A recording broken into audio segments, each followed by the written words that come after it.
Usman, good to see you once again. Hi, Anton. Hi, everybody. Thanks for joining in today. We'll begin shortly. Yeah, thank you. Hi, Peter. Hi, everybody. I see people joining in. Yeah, I guess we can start. So, yeah, hi there, everybody. Welcome to today's session. Today we're going to talk about gold, and when we were planning this event, we didn't think gold would hit 2000 and well, retreat quite a lot, but in any case, volatility is tremendous in gold, and we're going to talk about that today. So here we are, March 7th, gold is going crazy. So let's begin. I'll just say a few words about myself. I used to be a retail trader, a computer programmer. I founded Forex Crunch and sold it. Now I'm with FX Street already over 4 years. I'm leading FX Street's premium content offering. I'm glad to see everybody right here. Today our topic is about gold, as aforementioned, but I want to talk a bit about, for those of you who aren't already premium subscribers, I want to talk about a bit about the service. We help you stay focused, disciplined, and trust your own method and help you develop, of course, your methods, help you identify the best market opportunities, execute your own trading plan, and train you to be that professional trader you really want to become.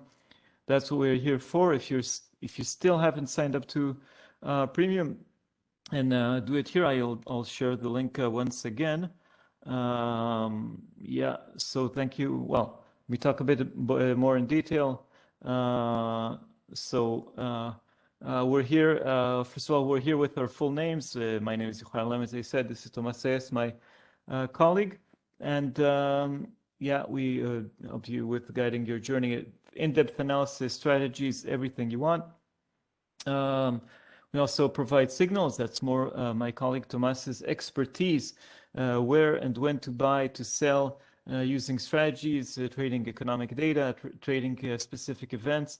Of course, this war is, causing a lot of volatility, a lot of action to help you try to trade more responsibly and safely. And of course, this webinar and many others are always available. We have over 4,000 video recordings since 2007.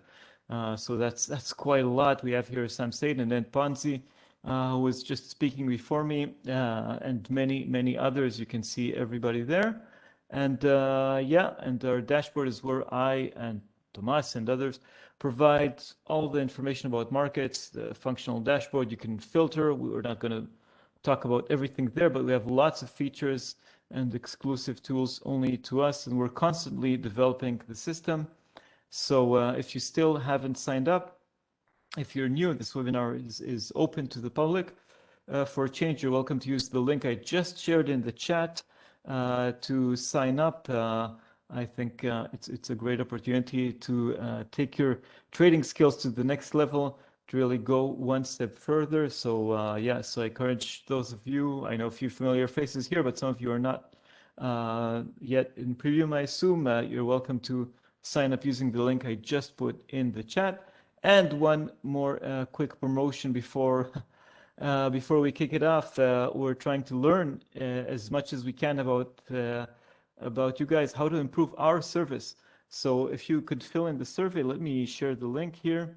And we have a raffle. We'll choose one winner. We'll notify by email one winner that wins 3 free months. Okay, so if you just fill the survey, it's really short. It shouldn't take more than 2 minutes, really, and that could, yeah, well, it will help us, and one of you will win 3 months, 3 free months of premium subscription. Okay, so I guess we have that out of the way. Let's talk about the main topic. Again, you can click on the links and later sign up and fill the survey. Well, today we'll talk about gold. Lots of you, we know from questions you're sending us, you really like gold, and for a good reason. In recent days, it's really crazy, lots of volatility. That's exactly stuff that we're looking for. So I have 5 things we'll talk about. Gold is a safe haven. I already put here my suspicion. It's sort of a safe haven, not exactly. We'll talk about gold and US yields, which is already more meaningful. We can't talk about anything today without talking about Russia. So we'll talk about Russia's gold. We'll then expand it just a bit to talk about correlations with other commodities, silver, oil, others. And then we'll talk about the timings, when to trade gold, seasons, days, and hours, things I've learned from my experience and by interviewing experts in this field. So let's kick it off. I see more of you are joining. Thank you very much for coming to this webinar. So yeah, let's kick it off. So things are not always as they seem. Gold, well, let's talk about the theory. Why is gold seen as a safe haven? Well, first of all, it's an ancient form of money, one of the most ancient ones. Okay, so we have gold coins from the Roman period right here, and of course beforehand. So yeah, gold was valuable. It's a metal that doesn't erode, no corrosion. It's hard to find. We know all that stuff. And the world, until the 20th century, was stuck on the gold standard. I know it's a controversial issue. I'll just say that Britain exited the gold standard before other countries in the 1930s and succeeded much better. But in any case, gold is still important in the financial world. It's still very well guarded. Yeah, it still cannot be printed. Okay, so there's no alchemy. You cannot make gold out of any other material. And it also is seen as a hedge against inflation. I don't see it as a hedge against inflation. Sure, it can't be printed, and it's an asset that can go speculatively higher. Yeah, it can go higher. It can go, as some say, Ed Ponzi just said 2,500 in his webinar, and we have last year's 2020 peak of 2,075. Yeah, I see a big correction still going on before it moves higher. I don't see it as a hedge against inflation. We had inflation in the past and gold was just ignored. And it's seen as a safe haven if people believe it is a safe haven, okay? So if other people buy gold as a safe haven, maybe you should do it too, because you want to follow the trend. You want to surf that trend, to make your trend your friend. So like with many cases of technical analysis, it's important because other people think it's important, and yeah, it's a self-fulfilling prophecy. So I don't see it as a safe haven. We have better ones. We have the Swiss franc returning as a safe haven now with this conflict in Russia. Of course, the Japanese yen, the dollar is still king of cash. Doesn't matter how much the Fed prints out of it. It's still something people buy in times of trouble. US debt. We can name a few other things.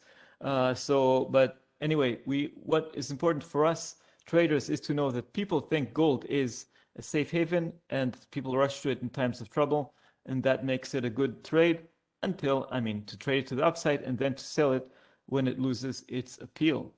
Okay, and gold is a safe haven until something else shiny comes along. For instance, Bitcoin. Bitcoin is seen as a safe haven because Bitcoin also has a finite amount of Bitcoins that can be printed, right? Digitally mined. Maybe Bitcoin is better than gold. And I think many of those gold bugs from 2011 then found out Bitcoin. And of course, we always have distractions in markets like that meme of the unreliable boyfriend. And there are always some meme stocks, penny stocks, you name it. There's always something shiny and new. So again, I don't see gold as a safe haven, but we had this fresh scare about the war. It's an ongoing issue. And gold shot to 2000. So that was a trend to ride, but also the correction, very much justified. Is something to, well, at least be aware of if you believe it or not. Okay, what I see as a better better correlation is gold and yields. Why is it better and more useful? Because yields lead and gold follows. Okay, so we have a leading indicator here. Yields, the returns on US bonds, if people buy more bonds, the yield falls. And when the yield falls, gold becomes more attractive.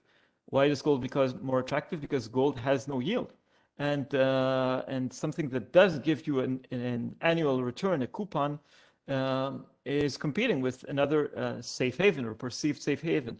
So I see it as a good correlation. Uncle Sam's debt. In any case, it competes with other safe things. Well, as I said, gold is competing with U.S. gold here in Fort Knox. very safe place in the US, is competing with US debt. And yeah, the 10-year treasuries, that's the best thing. When we talk about yields, we talk about 10-year debt. That's a global benchmark for basically everything, every investment people make in a startup, in a mine, and whatever is compared to these 10-year treasury yields. And you may say, well, the US government maybe they won't pay their debt. I think it's just a scare. Each time we had these debt ceiling things, markets already know politicians will eventually sort it out. America pays its debt. Will that remain the same, relevant in 200 years? Who knows? But for the foreseeable future, yeah, in US debt we trust. So that's the benchmark for the world. That's the reserve currency of the world, also the US dollar. So we have a good correlation between yields and debt. Yeah, but it isn't always the case. So when is it better? When is it a better use? When the moves are really strong, when they're fast and furious, when we have yields jumping higher, gold takes a knockdown. Gold is sold off. And when yields tumble, then gold shines. But when things move a little bit more slowly, then we don't see that much of an effect. Okay, so it's something to take into account. So movements need to be strong in yields in order to have an impact on gold, but in any case, it's a leading indicator. Okay, so it's also something to take into account when we have 10-year yields moving from 1.74 to 1.75, gold is not going to tumble. When they jump from 174 to 184, that, I mean, in a short period of time, that's already a big deal. Okay, so that's also something to take into account. And for those of you observing markets and trading for a longer period, I would also say, yeah, when we see gold rising, when things don't make sense, okay, when gold rises and yields also rise, that means that gold is defying gravity. That means that gold is strong, and it's expected to continue rising for another session or so. And the same goes the other way around. When gold falls with yields, then gold shows its weakness, and once yield rises, it could fall even faster. That means that's about identifying weakness and strength. We have a question here: how long have US yields been an indicator? Well, for many years, since I remember myself getting into markets more than a decade ago. So yeah, I see that in this indicator. How about S&P 500 and the US index? Yeah, well, S&P 500 is also risk. Goes together with risk. Now, in times of geopolitical troubles, we see an inverse correlation between stocks and gold. Gold is bought when stocks are falling. It isn't always this case. A few months ago, we didn't have this war or this scare of the war, and so it wasn't the case. So I would say this is a bit more volatile and depends on geopolitics. We'll talk a bit more about on geopolitics a bit later. But in general, the current correlation is an inverse one: stocks up, gold down, and the other way around. But it isn't always like this. Yeah, so that was a quick answer to your question. Let's continue. We'll have time also at the end for additional questions. Let's talk about the third topic. We talked about war. We have to talk about Russia. We have to talk about Vladimir Vladimirovich Putin, president of Russia since, well, forever. Even when he was only prime minister, he had full control. Nothing is forever, but I know he's a big figure on the global stage, and Russia has a lot of gold. So that makes the war not only relevant in terms of moving markets, yield, oil, stocks, all that, but also Russia's own gold makes a difference. So the RCB, that's the Russian central bank, they already began accumulating gold in 2012 when prices were really low. Remember, gold price hit 1911, if I'm not mistaken, over 1,900 in 2011, and then began tumbling down because there was no real need for that. There wasn't any inflation or scare or anything. Anyway, that's when the Russian central bank began buying gold. And then came 2014, sorry. That's when we had demonstrations there in Kiev, in the Maidan Square, Euromaidan, and the government was toppled, and Russia annexed Crimea, and also put its foot down with rebels in Lugansk, and Donetsk in the east. Well, we're not going to talk about all that, but that's when the Russian central bank accelerated buying of gold. Why? It seemed to be preparing for this day, for getting disconnected from the Western financial system, and they wanted to diversify away from the US dollar and other currencies in general. So let's look at this chart. They wanted a fortress economy. So we're seeing that accumulation. Actually, in the past year or two, they haven't been buying new gold, okay, as far as we know, at least, as far as public information is available. But they bought a lot of gold beforehand. But what did happen in the past 2 years or so is that the price of gold went up a lot. Okay, so this is my latest calculation according to the data we have right now, is that Russia has some 67 billion US dollars in gold. And if you count that in rubles, well, the ruble exchange rate moves so quickly. So we're not going to do that. But anyway, Russia has a lot of gold. Now, Russia also has foreign exchange reserves. But many of these foreign exchange reserves are not in Russia, or not in Moscow or St. Petersburg. They're in London, New York, Tokyo, elsewhere. And these assets were seized by Western governments. So Russia, that does have most of its gold, as far as I know, in Russia, they could begin selling some of the gold. And that could, to fund their war machine, and that could put some downward pressure on gold. Okay, now this is a minor factor in comparison to all the speculation going around gold, to the correlation with yields, to other things like oil. We're going to talk about that soon. To its perception as a safe haven. Okay, but it's also something to take into account. If we have a quiet period in markets, I mean, no news from the war, yields stable, things like that, then we could see some selling of Russian gold having negative impact. Again, it should be minor, but something to take into account. Something minor like that meeting between French President Emmanuel Macron and Putin, very far away and without real results. Okay, so that's something also to take into account, but a minor thing. Let's move into other assets. Okay, so we have silver, and we have oil, and we have also palladium, nickel. Russia has so many metals, and it exports also a lot of wheat. And now maybe it's trying to take over Ukrainian wheat, and together these countries control, I think, 30-40% of exports, at least, of wheat. So, well, a lot of commodities, but I think most of you probably trade, if you trade other things except gold, it's oil and silver. Let's talk about these. So a few things to note. Gold and silver, there's the gold and silver ratio. Okay, when it reaches extremes, that means when silver is too high, that's usually something to take into account and begins buying silver. Okay, that means gold is overpriced in comparison to silver, or at least silver is underpriced. So that's a buy signal for silver. I want to thank Phil Carr, a contributor to FX Reach, for pointing that out in an interview I did with him. Go check his stuff out. So we can use gold in this case as a sign to buy silver or to sell silver if it reaches the other extreme. If the gold-silver ratio totally crashes, then maybe silver is overvalued. Okay, so that's something to take into account. Gold and oil, the two most popular commodities, now they're trading in tandem. It's not always like that, okay?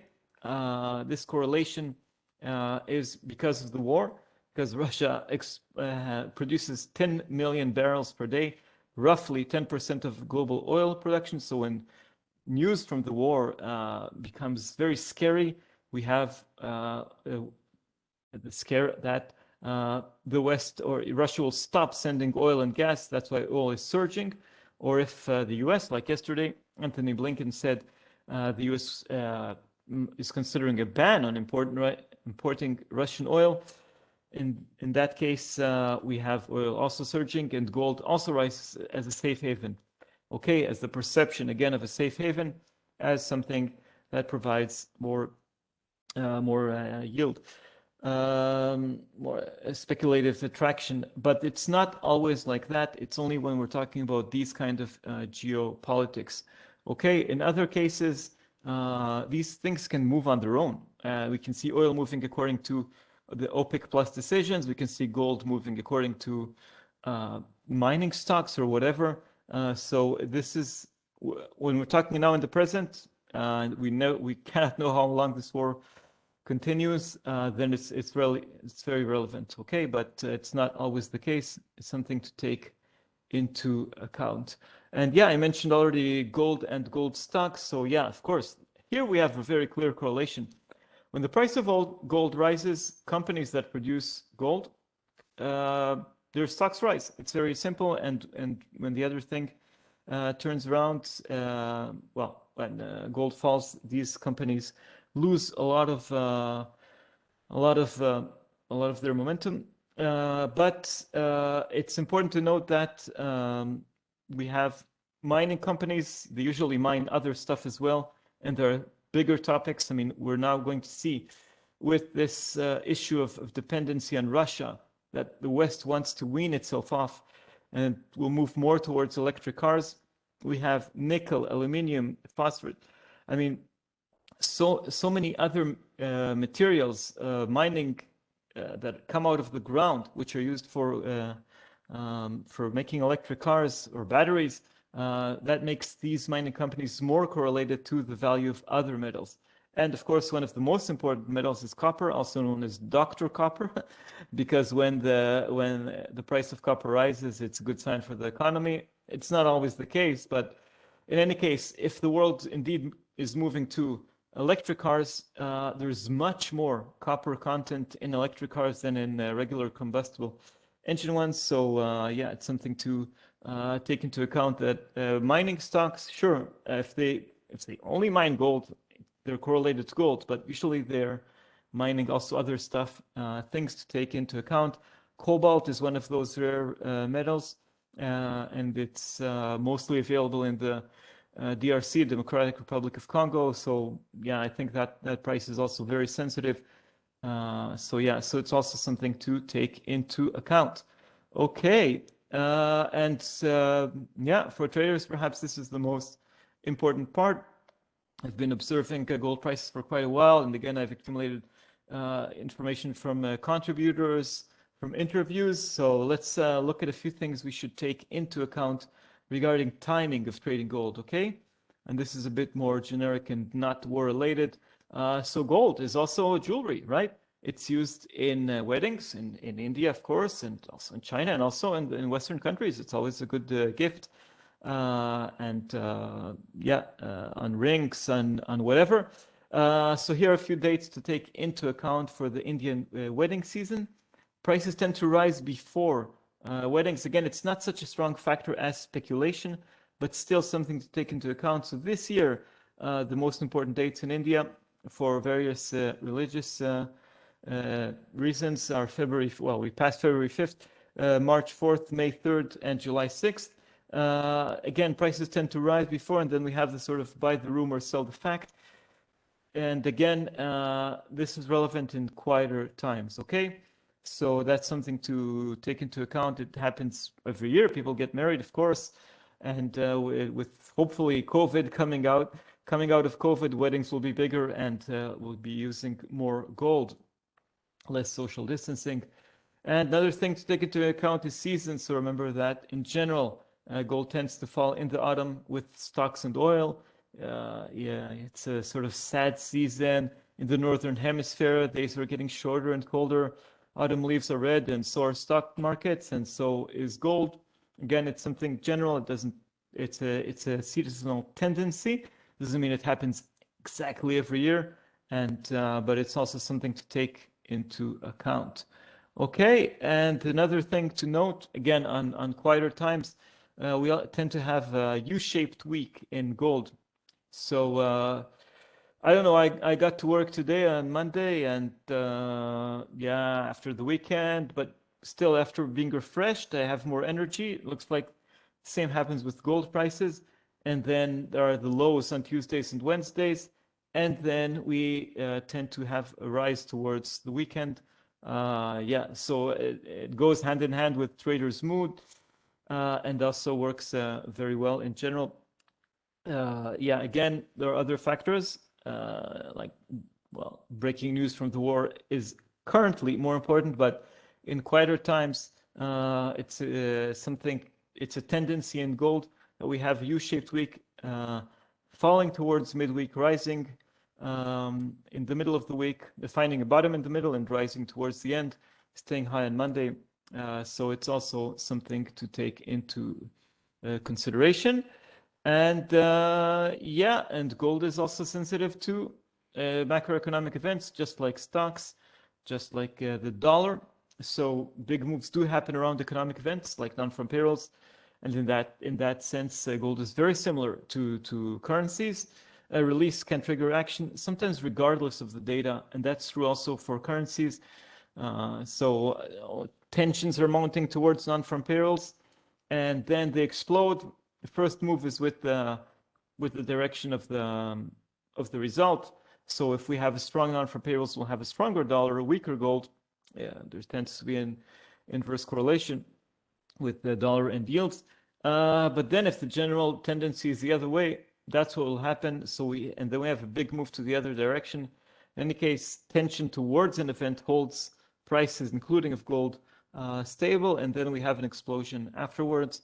It's mostly US events, but this week we have the European Central Bank, which is also a top event on Thursday. So in general, these kind of big events have a tendency to move gold prices quite a lot. Again, sometimes regardless, sometimes just a continuation of the trend or a reason to correct to the other direction. So again, something, even if you're only a technical trader, just take a look at the most important events on the FX Rate economic calendar, filter by those red events. So just know when these events are published. That'll help you quite a bit with understanding the volatility and knowing when to enter. And again, big volatility also happens when the horses are fresh, just in the morning. So it can be when the Tokyo market opens now at midnight GMT, London at 8 GMT, and 1 p.m. GMT in New York. We're just about to switch clocks in the US and soon in Europe, so these things change.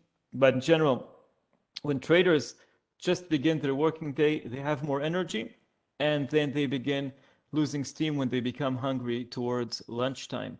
Okay, so that's true for all kinds of assets, and that includes gold. So we'll have more volatility around those periods of time. Again, it could be a trigger for a correction or an extension of the trend, but in any case, more volatility. So another thing to factor into your trading calendar.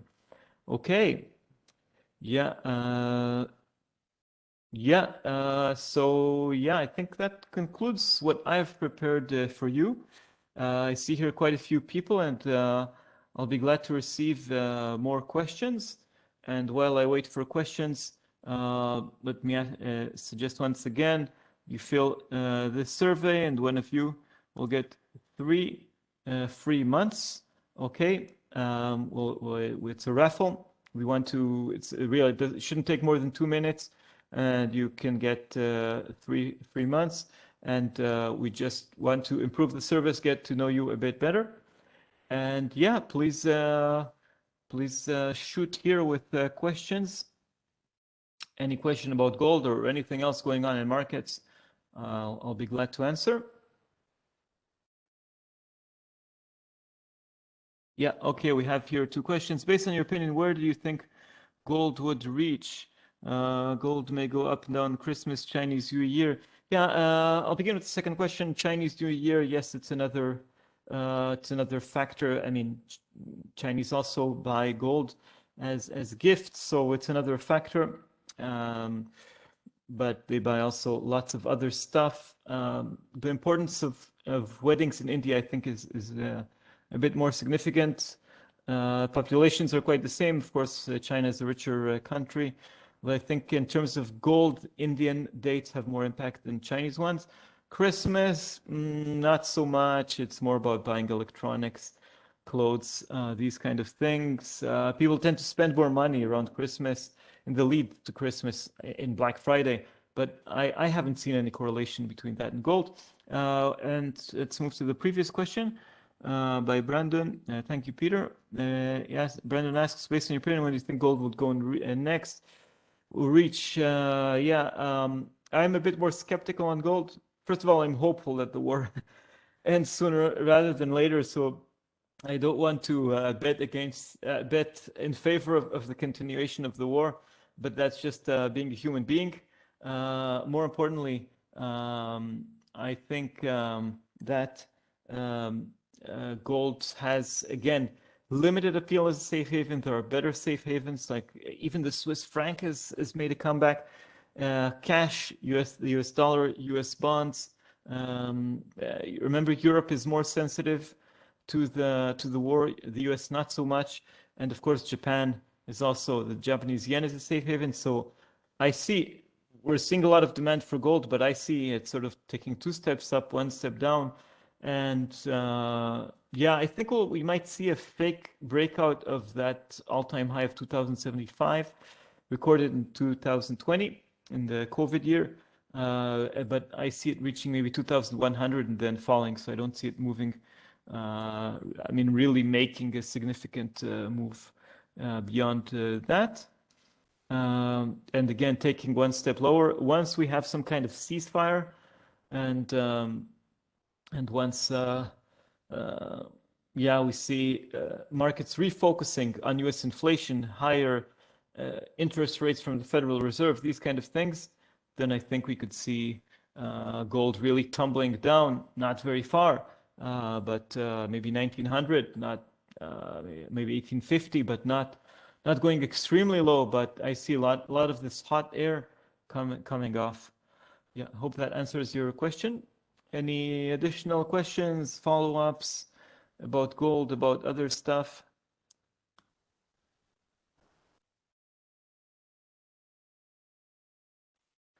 Yeah, can you share more details about correlation between mining stocks and gold? Yeah, in general, there's a gold barrack stock, for example, or you can just Google gold mining stocks. I don't really follow them, but those that focus on gold are highly correlated with the price of gold, and that makes perfect sense. I mean, if that's what you dig out of the ground, then when the price is higher, you just make more money for the same costs of taking it out of the ground. But again, most mining companies are not focused on gold. They're focused on other stuff. And again, the demand for electric cars is raising demand for copper and these other metals such as cobalt, nickel, which Russia makes. Let me get back to that. Aluminium as well, phosphorus, graphite, lithium. Lithium is used in batteries, cobalt, also used in mobile phone, and manganese. Well, I'm not that familiar, but nickel is quite serious. So I think if you want to trade mining stocks, look for the ones who produce, mine, extract these kind of things out of the ground. Things that are used in electric cars. The increase in oil prices is really good for electric cars, especially Tesla. How do you think gold can go? Well, that's follow-up to the previous question.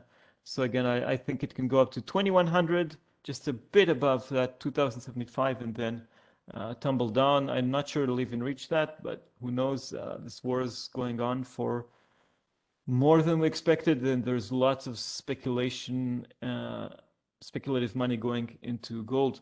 Another question here. Gold seems weaker today against the US dollar. Any chance of it getting back to under? Just a second, I see another question. Anyway, getting back to 2000 in today's climate. I think we might see another challenge of 2000, but maybe not today. Maybe towards the end of the week again. I talked about that U-shaped week, so I think we could see a bit more pressure. Again, this is a highly volatile environment. We have news rushing all the time. We're seeing extreme volatility in gold, extreme volatility in euro dollar. I mean, euro dollar moving some 100 pips. It's like 2008 all over again. So anything is possible. I don't see it happening today. Hi Slobodan, as a colleague, expects gold to rise much higher if current conditions continue, especially in light of the negative impact of the US sanctions from Russia. signals possible ban of Russian energy partially, yeah, which likely partially offset expectations for Fed rate hikes. So yeah, that's a great question, Slobodan. Yeah, we indeed know each other. So I'm very grateful you participate also in this webinar. Yeah, that's a big question. That's what moving markets today. Anthony Blinken, U.S. Secretary of State, told NBC's Meet the Press yesterday that the U.S. is working with allies to ban imports of oil. Now, the U.S. only imports some 3% of its oil or something like that. So for the U.S., it's no big deal. But for Europe, it's a really big deal. And if Europe bans oil, it bans also gas. And we need gas for heating. And it's something like 40% of European gas comes from Russia. And in Germany, the largest economy, it's even more. So that's really critical. So if we have, I agree with your point, if things get worse, if we do have a ban on oil, then it's really a choke to the global economy, choke to the European economy, and also it hurt the US one. And it could kill the Fed's intention to raise rates. And then, if yields fall, then we could have much higher gold. So I agree with your assessment. What I heard today is that Germany and other European countries really oppose banning oil. I think it might be needed at some point to stop Russia. I mean, that's their only source of income, or almost only source of income at this point. So it might be needed. In this case, I agree with your assessment. Hopefully, some kind of an agreement, some kind of a ceasefire happens before that. That would be good for human lives, of course. And I think for gold, it would send gold lower. But I agree with your scenario that a ban on oil, that's really the economic nuclear weapon. Nuclear in this, I don't want to talk about real nuclear weapons, but it's similar to nuclear in the sense that if you use a ban on oil, then you're hurting yourself first and foremost. So if oil prices, if Europe has shortages of oil, it means global oil prices will rise. It means price at the pump in the US will also rise. Now, I heard Ed Ponzi beforehand. He said, many people like himself can afford it. And even if all Americans can afford it, it's really bad politically for President Joe Biden. So I think they'll try to avoid it as much as they can. And so I see, I see them moving away from that. But if it does happen, if that's what it takes to end the war, maybe that's what they'll do, and that'll push gold higher and will kill the chances of a Fed rate hike, because an increase in gasoline prices, if they double from $4 a gallon in the US to $8, that would kill. That would be like a rate hike. That would choke. Leave less money in Americans' pockets to buy other stuff. So I hope I answered that question in full. Another question from Byron. What do you think is the true value of gold when we do not take current geopolitical conditions into consideration? I would say that the others are, I would say much lower, 1,500 or something like that. A mix of some healthy speculation, demand for gold. The low price was 1,200, 1,100. I don't think we'll go that low, but I think we can go to pre-COVID prices if the war ends, and if at least we're not talking about COVID that much, right? Hopefully, Omicron is indeed a milder variant, and it's the last one. So I think we can go very far. But even if, let's take the hopeful scenario, many here in the West were hoping for pressure from Russia, from inside to topple Putin. We won't have a very nice regime over there. We'll still have some of those military hawks taking control. It'll take time for things to calm down. So my talk of 1,500 would take a really optimistic scenario and a long time for sure. What do you think? I answered that question. What are other gold stocks aside cobalt and palladium? I would look for Chilean stocks and other ones. I must say I'm not really familiar with Gold Barrick is one of the stocks I'm familiar with. We have Glencore. They make money from all kinds of mining. Rio Tinto. So these ones are worth taking into account. Again, those that are brave enough or immoral enough to operate in the Democratic Republic of Congo and DRC are the ones making the most money and should make even more money as prices of these metals moving higher. Okay. Yeah, another question here. Tomorrow, ceasefire started gold to reach 2075. Yeah, there isn't a ceasefire. We have some preliminary news from Irpin, a town near Kiev, where the ceasefire is observed for a change. So far, there have been violations and it didn't happen. So that's a sign of good news. There's also a meeting between Russian Foreign Minister Sergei Lavrov and Dmytro Kuleba, his Ukrainian counterpart, in Turkey, in Antalya, on Thursday. Thursday is a long time from now. Let's see if that happens. That's the optimistic scenario, but I'm not that optimistic. I don't think it'll happen that fast. Yeah, and we have a question of if the war continues, will euro dollar fall further and how much? Yeah, how much? I think 105 will be an alarming figure. It'll also raise inflation here in the Eurozone, but I think it can happen. We here in Europe are very exposed to this war. It's again 40% of gas. I don't know how the percentage of oil is also significant. The switch to green energy is moving very slowly. So I guess we can pass. We're already in March. Temperatures are rising, so we can survive this season without any shortages, but next season will be harsh. And again, if the war continues and Russia continues being a threat on Europe, then I think there will be just less investment here in the old continent, and that can hurt Europe quite a lot. So 105 is a big round level, and 103.60, unless again we get a really swift, the doves of peace and things like that. But I think can go very far, and we can also have a relief rally if we have really an optimistic scenario. But again, the wounds will be felt here in Europe for a long time. The European Central Bank, I think on Thursday they'll hit the euro once again. Yeah, yeah. Hope I'm answering in full everybody's questions. You're welcome to ask a follow-up. I see. Yeah, 25% of EU oil comes from Russia. Thank you very much. So each time I do these webinars, I learn something new, and I'm very grateful. 25% is a lot. That's a quarter. That's a significant dependency. A lot comes from Libya. Here in Spain, lots of gas comes from Algeria and from Morocco.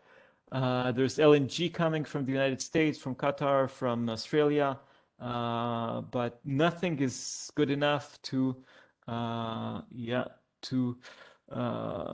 compensate, at least in the short term, for Russian giant.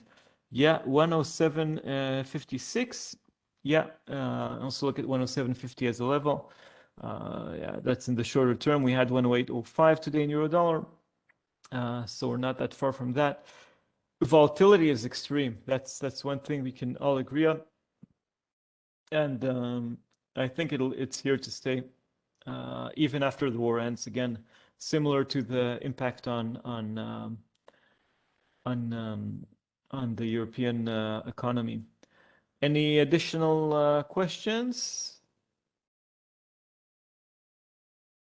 Let me do another pitch for the survey. Again, those who fill this really short survey, less than 2 minutes, can win three months of our premium service, and it will also help us improve the service we are doing. And also, Slobodan, you're welcome to an opinion from an expert like yourself, as well as from any trader.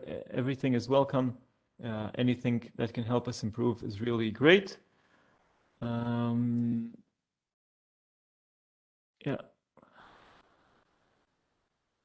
Yeah, I forgot to put here the slide asking, well, you can follow me on Twitter at ForexCrunch and sign up to Trading Studio. Let me pitch that also.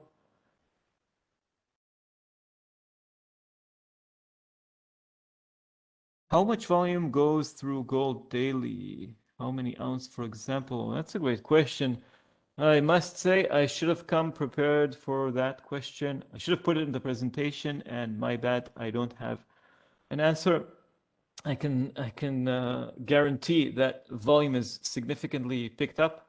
In recent weeks, we have lots more interest from retail traders and also from institutional ones. So yeah, I'm sure we had some. If I do another webinar on that, that'll be one of the first things I prepare. So sorry for that. Yeah, another question from Peter, maybe a hard one. In other words, would Russia selling really impact price if that's done over days or weeks? I think it'll have a minor impact, but it'll still have an impact. Yes, I think it'll be something that could be felt. You never know. Maybe Russia sold part of its gold right now, and after it reached 2000, maybe they were the ones with some of those stop loss orders, the Russian central bank, even though they are having trouble operating in markets in general. So again, we don't know that for sure. They're working, everybody's working through intermediaries, but I think it will have some impact. Russia needs cash to pay for everything.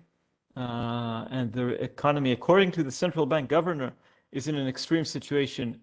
She said that on Tuesday last week, and things have become worse. I mean, with every day that passes, we have more symbolic stuff like Russia being kicked out of FIFA, out of football matches, and really significant stuff like MasterCard, Visa, Maersk, the Danish shipping company, all are at least suspending operations in Russia. So I think that the economy there is really doing badly and they need cash. So I think that will also have an impact on gold prices. Yeah, additional questions? I'll take this temporary pause, suspension of questions again to ask, to offer to pitch Trading Studio for those who are not subscribed yet to join us in. You can use the link I've shared right now. So the link there is above. And here we have another question. How gold perform in stagflation phase of economy in general? Yeah, stagflation is, for those who don't know, that was a term coined in the 1970s. It means when prices are rising, we have high inflation with high unemployment. That can happen from an external shock like rising oil prices, like we had in the 70s. And that could happen now. We have high inflation, oil prices moving to other parts of the economy, eventually choking activity, causing the economy to struggle, causing higher unemployment. And where will gold go in that direction? I think if it's a prolonged stagflation, if it's a prolonged suffering of the U.S. Of the global economy, then eventually gold will lose some of its appeal and will sort of also erode to the downside. Again, I don't see that as a hedge against inflation. I see money going into investments and where more money can be made for real world uses to lower prices of other materials because people will still want to be driving cars. So I see green energy in general if we have a stagflation.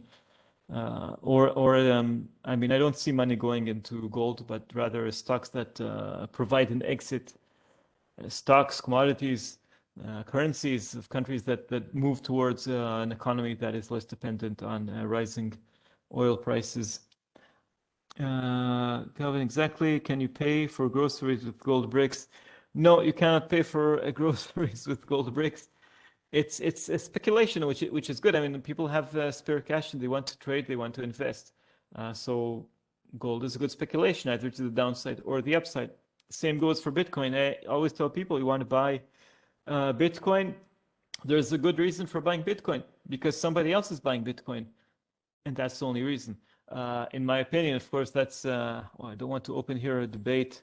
That's topic for another webinar. But again, if somebody else is going to buy it at a higher price, then you have an opportunity to buy it for a lower price. That's basic logic in markets. And yeah, but you can't use Bitcoin at least for most legal stuff. Maybe for illegal, it does come handy, but that's not something I'm really aware of or would be appropriate to talk about. Yeah, so any additional questions? Yeah, we've run talking more time than I planned, but really glad to have questions and to try to answer them in full. I'm glad to see so many of you here joining this webinar. I want to thank also Ed Ponzi. I was watching his webinar beforehand and he mentioned mine, and that's very generous of him. He's one of the best speakers we have here on FX Street. Really amazing guy, tremendous technical analysis. Again, for those of you who have joined today for this open webinar, free webinar, you get Ed Ponzi quite a lot on FX Street, and that's one good reason, or is for some people the only reason to sign up to our premium service, and of course, and it's a good reason. Any additional questions?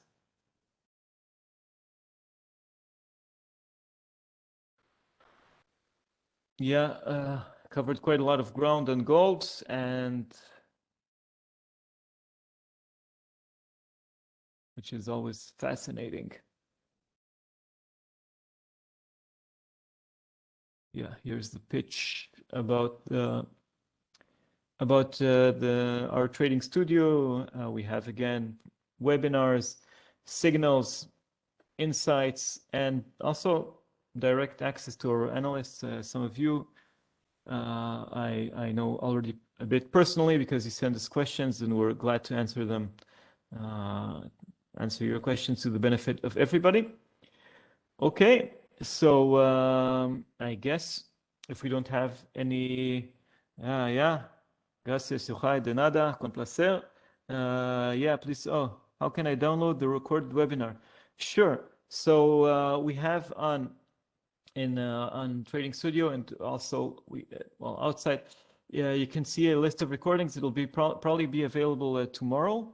Okay, yeah, recorded webinars. Thank you for helping out with that. You can see all the recorded webinars over there. Of course, these are all the recorded webinars that are open to the general public. Those that are premium are not. So again, you're welcome to sign up, but thanks for the link there.